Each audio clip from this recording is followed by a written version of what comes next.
काली नजर का प्यार, वर्षा ने क्यों किया पति पर वार। जिला हमीरपुर का एक बड़ा कस्बा है राठ। मूलतः मध्य प्रदेश के गांव सरमेर के रहने वाले मूलचंद अनुरागी का परिवार राठ के मोहल्ला भटियानी में रहता था। परिवार में पत्नी सरस्वती के अलावा दो बेटे वीरेंद्र व अनिल थे। गांव में मूलचंद का पुश्तैनी मकान व जमीन थी। वह खुद गांव में रहकर घर जमीन की देखरेख करता था। पत्नी बच्चों से मिलने वह राठ आता जाता रहता था। मूलचंद की पत्नी सरस्वती राठ स्थित नवोदय विद्यालय में रसोइया थी। वह छात्रावास में रहने वाले छात्रों के लिए खाना बनाती थी। सरस्वती का बड़ा बेटा वीरेंद्र मिठाई की एक दुकान में काम करता था। वीरेंद्र बताशा बनाने का उम्दा कारीगर था, जबकि छोटा बेटा अनिल राठ की ही एक जूता बनाने वाली फैक्ट्री में नौकरी कर रहा था। चूंकि सरस्वती और उसके दोनों बेटे कमाते थे, सो घर की आर्थिक स्थिति ठीक थी। सरस्वती बेटों के साथ खुशहाल तो थी, लेकिन घर में बहू की कमी थी। वह वीरेंद्र की शादी को लालायित रहती थी। वीरेंद्र अनुरागी जिस दुकान में काम करता था, उसी में अशोक नाम का एक युवक काम करता था। अशोक राठ कस्बे से आधा किलोमीटर दूर स्थित सैदपुर गांव का रहने वाला था। अशोक की छोटी बहन वर्षा अक्सर उसे लंच देने आया करती थी। जयराम की दो ही संतानें थी, अशोक और वर्षा।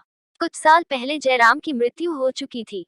मां चंदा देवी ने उन दोनों को तकलीफें सहकर बड़ा किया था। आर्थिक स्थिति ठीक न होने के कारण अशोक और वर्षा ज्यादा पढ़ लिख नहीं सके थे। अशोक 10वीं कक्षा छोड़कर नौकरी करने लगा था, जबकि वर्षा 10वीं कक्षा पास करने के बाद मां के घरेलू कामों में हाथ बटाने लगी थी। 20 वर्षीय वर्षा गोरी चिट्टी छरहरी काया की युवती थी। नैननक्श भी तीखे थे। सबसे खूबसूरत थी उसकी आंखें, खुमार भरी गहरी आंखें। उसकी आंखों में ऐसी कशिश थी कि जो उनमें देखे खो सा जाए। एक दिन वर्षा अपने भाई अशोक को लंच देने दुकान पर आई। वीरेंद्र की नजरें वर्षा की नजरों से मिली, तो वह उनमें मानो डूब सा गया। जी में आया, उन्हीं खुमार भरी आंखों की अथाह गहराइयों में पूरी उम्र डूबा रहे। खुद भी उबरना चाहे तो उबर न सके। कुछ पल के लिए आंखों से आंखें मिली थी, लेकिन उन्हीं लम्हों में वीरेंद्र वर्षा की आंखों पर फिदा हो गया। इसके बाद वर्षा की आंखें उसकी सोच की धुरी बन गईं। उस दिन के बाद वीरेंद्र को वर्षा के आने का इंतजार रहने लगा। हालांकि अशोक से बोलचाल पहले से थी, लेकिन वर्षा तक पहुंच बनाने के लिए उसने उससे संबंध प्रगाढ़ बना लिए। इन्हीं संबंधों की आड़ में उसने वर्षा से परिचय भी कर लिया। वर्षा से परिचय हुआ तो बेईमान कर देने वाली उसकी नजरें वीरेंद्र का दिल और तड़पाने लगी।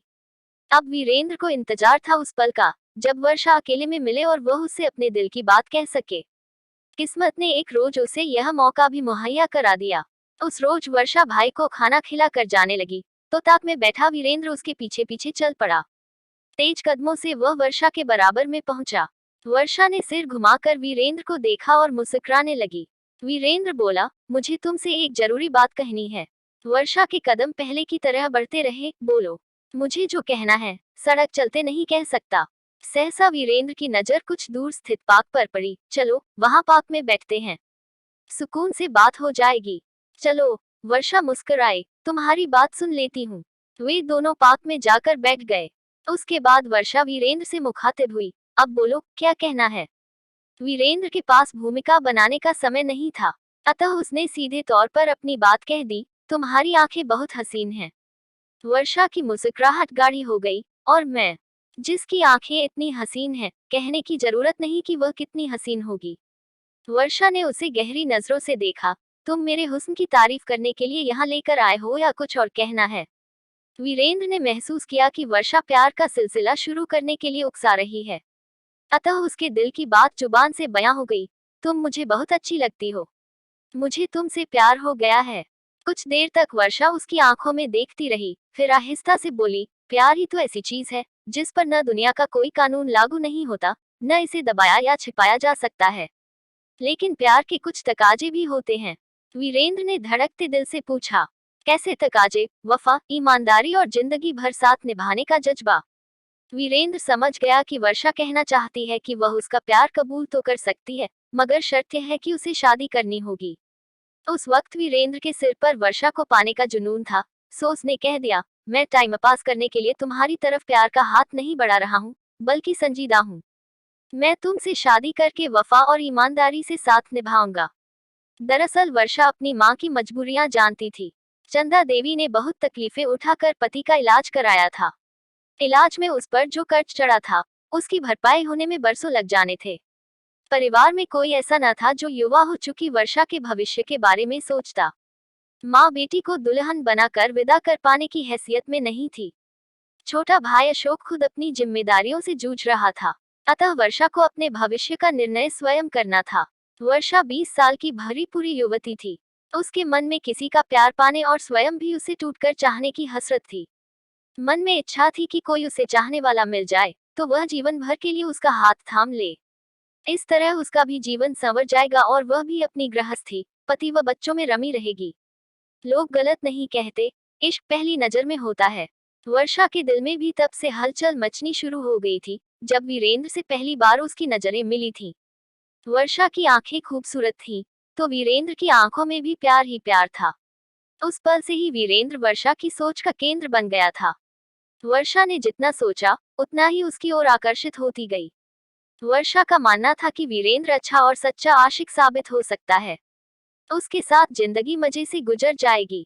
वर्षा ने यह भी निर्णय लिया कि जब कभी भी वीरेंद्र प्यार का इजहार करेगा तो वह मोहब्बत का इकरार कर लेगी। उम्मीद के मुताबिक उस दिन वीरेंद्र ने अपनी चाहत जाहिर की तो वर्षा ने उसका प्यार कबूल कर लिया। उस दिन से वर्षा और वीरेंद्र का रोमांस शुरू हो गया। वर्षा के प्रेम की जानकारी उसकी मां चंदा देवी और भाई अशोक को भी हो गई थी। चूंकि वर्षा और वीरेंद्र शादी करना चाहते थे, सो उन दोनों ने उनके प्यार पर ऐतराज नहीं किया। एक प्रकार से वर्षा को मां और भाई का मूक समर्थन मिल गया था। दूसरी ओर वर्षा वीरेंद्र के जितना करीब आ रही थी, उतना ही उसे लग रहा था कि अभी वह वीरेंद्र को ठीक से समझ नहीं पाए, अभी उसे और समझना बाकी है। अतः वीरेंद्र को समझने के लिए वर्षा ने उसके साथ लिव इन रिलेशनशिप में रहने का मन बना लिया। सोचा वीरेंद्र उसकी अपेक्षाओं के अनुरूप साबित हुआ तो उससे शादी कर लेगी। कसौटी पर खरा न उतरा तो दोनों अपने रास्ते अलग कर लेंगे। वर्षा को लिव इन रिलेशनशिप में भी दोहरा लाभ नजर आ रहा था। पहला लाभ यह है कि वीरेंद्र को ठीक से समझ लेगी। दूसरा लाभ ये कि अपनी जवानी को घुन नहीं लगाना पड़ेगा। वीरेंद्र उसकी देह का सुख भोगेगा तो वह भी वीरेंद्र के जिस्म से आनंद पाएगी। एक रोज जब वर्षा और वीरेंद्र का आमना सामना हुआ और बातचीत का सिलसिला जुड़ा तो वीरेंद्र ने जल्द शादी करने का प्रस्ताव रखा। इस पर वर्षा बोली, मुझे शादी की जल्दी नहीं है, बल्कि हमें अभी एक दूसरे को समझने की जरूरत है। 6 महीने से हमारा रोमांस चल रहा है। वीरेंद्र के शब्दों में हैरानी थी, और अब तक तुम मुझे समझ नहीं पाए। समझी तो हूँ, लेकिन उतना नहीं जितना जीवन भर साथ रहने के लिए समझना चाहिए। पूरी तरह समझने में कितना वक्त लगेगा? वीरेंद्र ने उदास मन से पूछा। कुछ देर गहरी सोच में डूबे रहने के बाद वर्षा ने जवाब दिया, शायद 6 महीने और इस दौरान मेरा क्या होगा? वीरेंद्र ने पूछा। वर्षा के होठों पर मुस्कान आई, तुम्हारे साथ मैं भी रहूंगी। वीरेंद्र के सिर पर हैरत का पहाड़ टूट पड़ा। बिन ब्याहे मेरे साथ रहोगी? इसमें बुरा क्या है? वर्षा मुस्कुराई, नए जमाने के साथ लोगों की सोच और जिंदगी के तरीके भी बदलते रहते हैं। शहरों कस्बों में बहुत सारे लोग लिव इन रिलेशनशिप में रह रहे हैं, हम भी रह लेंगे। यानी कि शादी किए बिना ही तुम घर रहोगी? वर्षा ने वीरेंद्र की ही टोन में जवाब दिया, बेशक। चूंकि वीरेंद्र वर्षा का दीवाना था, अतः जब वर्षा ने वीरेंद्र के सामने लिव इन रिलेशनशिप का प्रस्ताव रखा तो वह फौरन राजी हो गया। इधर वीरेंद्र ने अपने व वर्षा के प्रेम संबंधों की जानकारी मां को दी तो सरस्वती भड़क उठी। उसने वीरेंद्र से साफ कह दिया कि वह बिन ब्याही लड़की को घर में नहीं रख सकती। उसने कोई बवाल कर दिया तो हम सब फंस जाएंगे, बदनामी भी होगी। इस पर वीरेंद्र ने मां को समझाया कि वे दोनों एक दूसरे से प्रेम करते हैं। 6 महीने बीतते ही शादी कर लेंगे। वर्षा के घर वालों को भी साथ रहने में कोई ऐतराज नहीं है। इस बीच हम लोग वर्षा को परख भी लेंगे कि वह घर की बहू बनने लायक है भी या नहीं। सरस्वती देवी का मन तो नहीं था, लेकिन बेटे के समझाने पर वह राजी हो गई। इसके बाद वीरेंद्र ने 5 जून 2020 को वर्षा को राट स्थित शीतला माता मंदिर बुला लिया। यहाँ उसने उसकी मांग में सिंदूर लगाया, फिर उसे अपने घर ले आया। सरस्वती ने आधे अधूरे मन से बिन ब्याही दुल्हन का स्वागत किया और घर में पनाह दे दी। वर्षा महीने भर तो मर्यादा में रही, उसके बाद रंग दिखाने लगी। वह न तो घर का काम करती और न ही खाना बनाती। सरस्वती देवी उससे कुछ कहती तो वह उसे खरी खोटी सुना देती। देवर अनिल के साथ भी वह दुर्व्यवहार करती। पति वीरेंद्र को भी उसने अंगुलियों पर नचाना शुरू कर दिया। वर्षा मनमानी करने लगी तो घर में कलह होने लगी। कलह का पहला कारण ये था कि वर्षा को संयुक्त परिवार पसंद नहीं था। वह सास देवर के साथ नहीं रहना चाहती थी। कलह का दूसरा कारण उसकी स्वच्छंदता थी, जबकि सरस्वती देवी चाहती थी कि वर्षा मर्यादा में रहे। उधर वर्षा को घर की चारदीवारी कतई पसंद न थी। वह स्वच्छंद विचरण चाहती थी। तीसरा अहम कारण पति का वेतन था। वर्षा चाहती थी कि वीरेंद्र जो कमाए वह उसके हाथ पर रखे, जबकि वीरेंद्र अपना आधा वेतन मां को दे देता था। इस बात पर वह झगड़ा करती थी। 10 नवंबर 2020 की शाम 4 बजे सरस्वती देवी खाना तैयार करने नवोदय विद्यालय छात्रावास चली गई। अनिल व वीरेंद्र भी काम पर गए थे। घर में वर्षा ही थी। शाम 5 बजे वीरेंद्र घर आ गया। आते ही वर्षा ने वीरेंद्र से वेतन के संबंध में पूछा। वीरेंद्र ने बताया कि उसे वेतन मिल तो गया है, लेकिन उसे पैसा मां को देना है, क्योंकि दीपावली का त्योहार नजदीक है और मां को घर का सारा सामान लाना है। ये सुनते ही वर्षा गुस्से से बोली, शारीरिक सुख मेरे से उठाते हो और पैसा मां के हाथ में दोगे? यह नहीं चलेगा। आज रात मां के कमरे में ही जाकर सोना, समझे? वर्षा की बात सुनकर वीरेंद्र तिलमिला उठा और उसने गुस्से में वर्षा के गाल पर एक तमाचा जड़ दिया। वर्षा गम खाने वाली कहाँ थी, वह वीरेंद्र से भिड़ गई। दोनों में मारपीट होने लगी। इसी बीच वर्षा की निगाह सिलबट्टे पर पड़ी।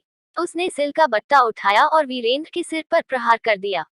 बट्टे के प्रहार से वीरेंद्र का सिर फट गया और वह जमीन पर गिर पड़ा। इसके बावजूद वर्षा का हाथ नहीं रुका और उसने उसके सिर व चेहरे पर कई और वार किए, जिससे वीरेंद्र की मौत हो गई। कथित पति की हत्या करने के बाद वर्षा ने घर पर ताला लगाया और फरार हो गई। इधर रात 8 बजे सरस्वती देवी नवोदय विद्यालय छात्रावास से खाना बनाकर घर आई तो घर के दरवाजे पर ताला लटक रहा था। सरस्वती ने वर्षा के मोबाइल फोन पर कॉल की तो उसका मोबाइल फोन बंद था। फिर उसने अपने छोटे बेटे अनिल को फोन कर घर पर बुला लिया। अनिल ने भी वर्षा को कई बार कॉल की, लेकिन उससे बात नहीं हो पाई। सरस्वती और उसके बेटे अनिल ने पड़ोसियों से पूछताछ की तो उन्होंने बताया कि वर्षा बदहवास हालत में घर के बाहर निकली थी। ताला लगाने के बाद वह बड़बड़ा रही थी कि सास और पति उसे प्रताड़ित करते हैं। वह रिपोर्ट लिखाने पुलिस चौकी जा रही है। पड़ोसियों की बात सुनकर सरस्वती का माथा ठनका। किसी अनिष्ट की आशंका से उसने राठ कोतवाली को सूचना दी। सूचना पाते ही कोतवाल के पांड्या पुलिस टीम के साथ आ गए। पांड्या ने दरवाजे का ताला तुड़वा कर घर के अंदर प्रवेश किया। उनके साथ सरस्वती व अनिल भी थे। कमरे में पहुंचते ही सरस्वती व अनिल दहाड़ मार कर रो पड़े। कमरे के फर्श पर 22 वर्षीय वीरेंद्र की खून से लथपथ लाश पड़ी थी। सरस्वती ने पांड्या को बताया कि यह उनके बड़े बेटे की लाश है। जून की हत्या का मामला था। अतः के पांड्या ने सूचना वरिष्ठ पुलिस अधिकारियों को दी। कुछ ही देर में एसपी नरेंद्र कुमार सिंह, एएसपी संतोष कुमार सिंह तथा डीएसपी अखिलेश राजन घटनास्थल पर आ गए। पुलिस अधिकारियों ने घटनास्थल का बारीकी से निरीक्षण किया। वीरेंद्र की हत्या सिल के बट्टे से सिर पर प्रहार करके की गई थी। उसकी उम्र 22-23 वर्ष के बीच थी। खून से सना आला कतल बट्टा शव के पास ही पड़ा था, जिसे अधिकारियों ने सुरक्षित करा लिया। निरीक्षण के बाद अधिकारियों ने शव को पोस्टमार्टम के लिए जिला अस्पताल हमीरपुर भिजवा दिया। उसके बाद मृतक की मां व भाई से घटना के बारे में पूछताछ की। सरस्वती देवी ने बताया कि वर्षा उसके बेटे वीरेंद्र के साथ लिव इन रिलेशनशिप में रह रही थी। उसी ने वीरेंद्र की हत्या की है। उसका मायका राठ कोतवाली के गांव सैदपुर में है। सरस्वती देवी की तहरीर पर थाना प्रभारी के पांड्या ने भादमवी की धारा 302 के तहत वर्षा के खिलाफ रिपोर्ट दर्ज कर ली और उसकी तलाश शुरू कर दी। रात 11 बजे थाना प्रभारी ने पुलिस टीम के साथ सैदपुर गांव में चंदा देवी के घर छापा मारा। घर पर उसकी बेटी वर्षा मौजूद थी। पुलिस ने उसे हिरासत में ले लिया। उसे थाना राठ कोतवाली लाया गया। थाने पर जब उससे वीरेंद्र की हत्या के संबंध में पूछा गया तो उसने सहज ही हत्या का जुर्म कबूल कर लिया। उसने बताया कि वीरेंद्र से रुपए मांगने पर उसका झगड़ा हुआ था। गुस्से में उसने वीरेंद्र पर सिल के बट्टे से प्रहार किया, जिससे उसका सिर फट गया और उसकी मौत हो गई। पुलिस से बचने के लिए वह घर में ताला लगाकर मायके चली गई थी, जहां से वह पकड़ी गई।